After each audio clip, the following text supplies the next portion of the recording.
rewind.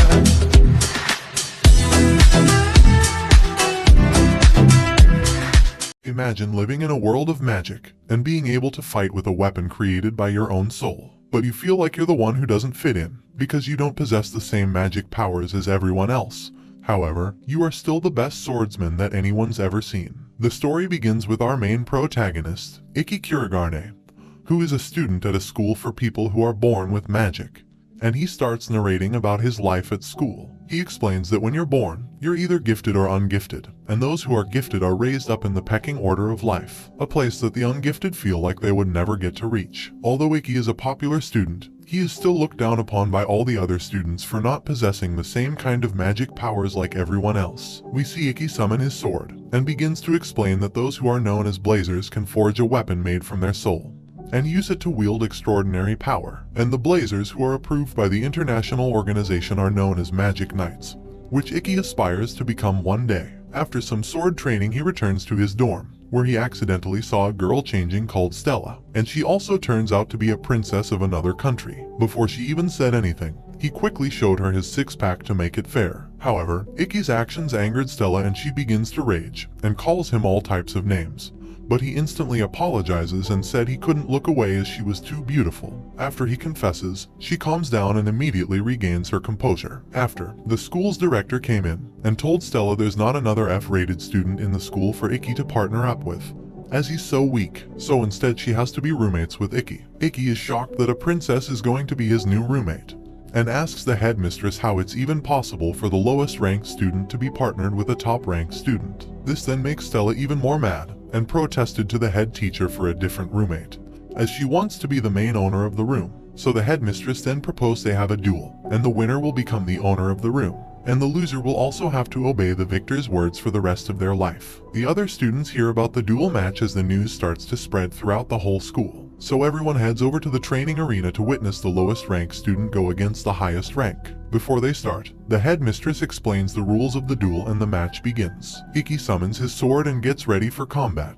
and so does Stella. But when Stella summons her sword, she releases a huge tornado of fire, called Dragon's Breath, which burns at around 3000 degrees Celsius. She runs to attack him, but he manages to dodge her first attack. After seeing him dodge the move, she tells Ikki he's lucky because if the fire touched him he would have been burned alive. Even though Ikki cannot use magic, and Stella being much stronger than him, he's still one of the best when it comes to swordsmanship. She starts to get nervous and can't believe that a low-ranked student is able to still be this strong. While dueling, he explains to Stella that no one was ever there to teach him, so he taught himself by studying the techniques of the high-ranked blazers and is able to use their own tactics against them, known as situational analysis. But even so, Ikki's sword still doesn't have magic, so he was unable to break Stella's fire armor. After seeing his swordman skills, she begins to charge up her next attack, and tells Ikki she's going to end him right now. But he still didn't give up that easily, and starts to narrate that even though he doesn't have the gifts to be a magical knight, the vow that makes him who he is the reason he never gives up,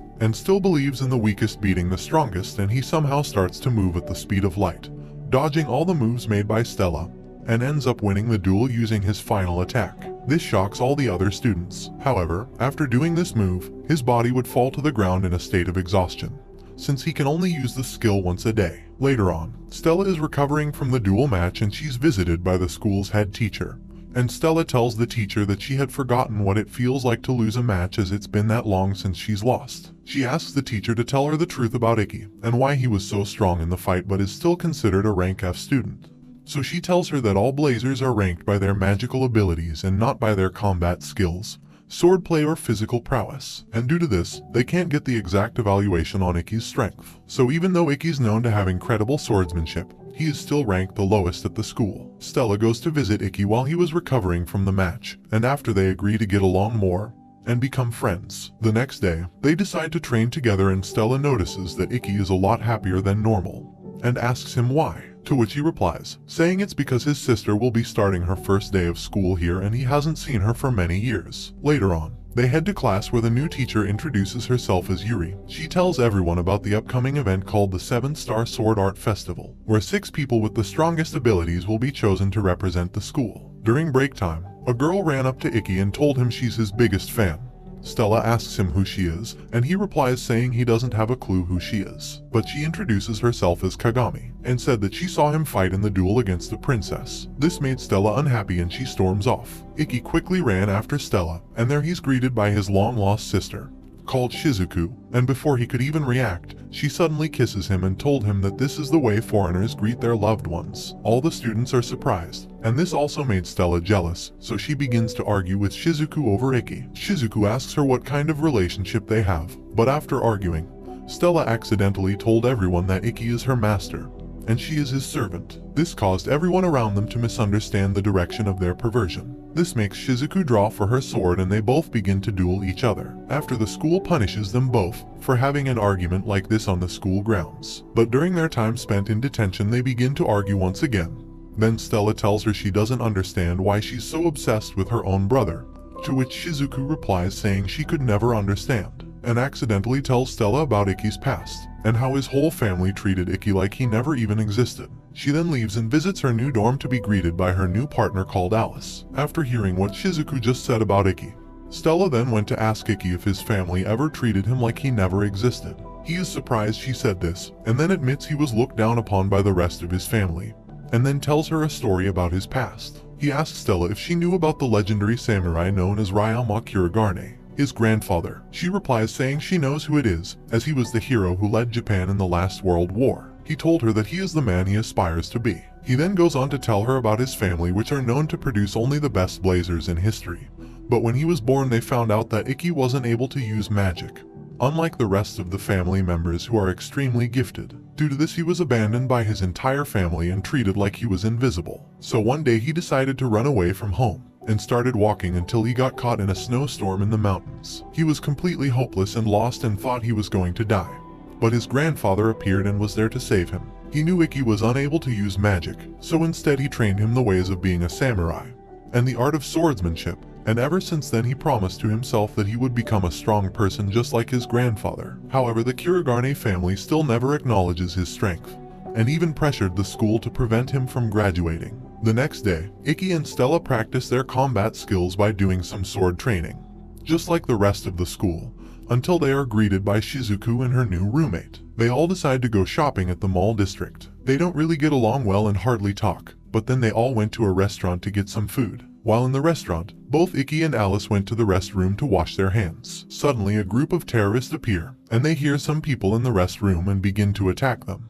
But Alice uses her shadow magic power and is able to create portals in order to save themselves. They use his shadow magic to teleport to the security office and take a look at the hidden cameras, and they saw that Shizuku and Stella were captured by them, and try to get help from the woman at the front desk. She tells them that the police are on the way and that she can see that the masked men have the people surrounded. Afterwards a boy tried to attack one of the men, so he kicked him and starts to shoot, but Stella saves the boy by unleashing her flame armor skill, so the bullets couldn't get through. Then the leader of the gang walks in and introduces himself as Bishu. He taunts Stella, then she retaliates and begins to attack him. But he uses something called the Judgment's Ring, which can suck the magic power from a blazer and release the magic it absorbed against them. He tells Stella that if she wants to help the hostages she has to take her clothes off.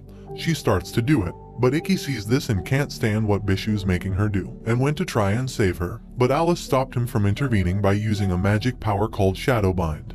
Holding Ikki completely still, he told Ikki that he must have faith in his sister who is currently building a magical barrier. We see her finish the barrier, and creates an unbreakable wall of water surrounding the civilians. The gang of thieves starts shooting the wall, but at this moment she signals Ikki to attack the gang, and he uses the Ida Shura skill, enabling him to slow time so he can analyze the situation and take down the boss. He manages to dodge all their bullets and get close to the boss and take him down by removing his judgment ring. But all of a sudden another member of the terrorists were hiding in the group of hostages.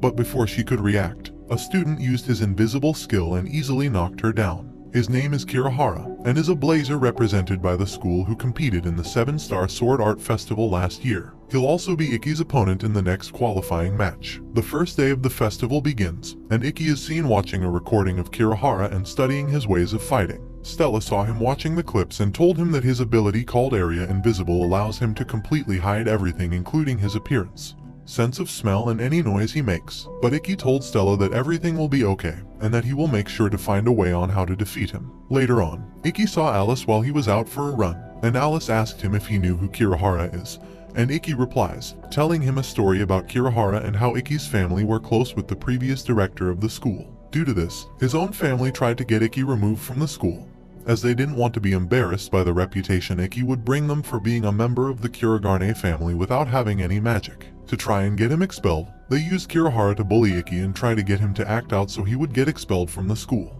But Ikki didn't retaliate. The fight between the two begins, and they introduce Kurogane, who is very popular. But Ikki also has a lot of fans supporting him, because he won the match against Princess Stella, who is the highest rank. Ikki's fighting style is situational analysis, but this time his opponent is an expert in invisible magic, so Kurogane is considered Ikki's #1 enemy. The battle begins, and the arena is turned into a digital forest made of trees. At this moment, Kurogane uses his area invisible ability, and activates the Hunter Forest skill set to attack Ikki. His skill allows him to quickly evade and surprise the opponent using his arrows, but Ikki manages to deflect the arrows and counter them by finding where the origin of the arrow's location is, and charging directly towards it to find Kurogane. Due to this, Kurogane uses his more advanced magic skills and decides to make the arrows invisible, and by doing this, Ikki won't be able to detect them before they hit him. After receiving many arrows, Ikki starts to get angry and frustrated, and at this moment the announcer mocks him for being a rank F,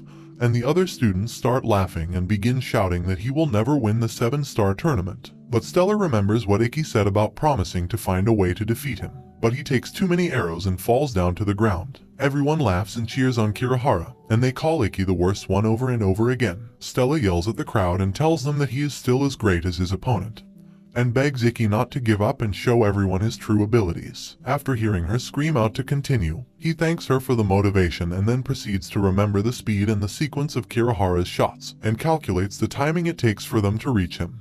And by doing this he can now counter the invisible arrows. The announcer tells everyone he's using his skill called Blade Steel, where he can observe and adopt the techniques of any blazer's powers and use them against them. However, this time he used a greater version of this skill known as Perfect Vision. And after Ikki becomes the Hunter of the Forest, which is the skill used by Kurogane. When Kurogane saw him do this, he began to feel fear and begged Ikki to spare his life. Kurogane tries one last move before begging for his life, and pleads with Ikki to stop the fight and asks him to be friends, and at that moment Ikki stops at the last second, but the finishing move he built up created a massive explosion. However, he did manage to stop his blade right as it touched his face. If you guys would like me to do a part 2, please leave a comment below, and thanks for watching. Don't forget to like and subscribe if you enjoy, and turn on the notification bell so you never miss out on another video. Until next time guys, take care.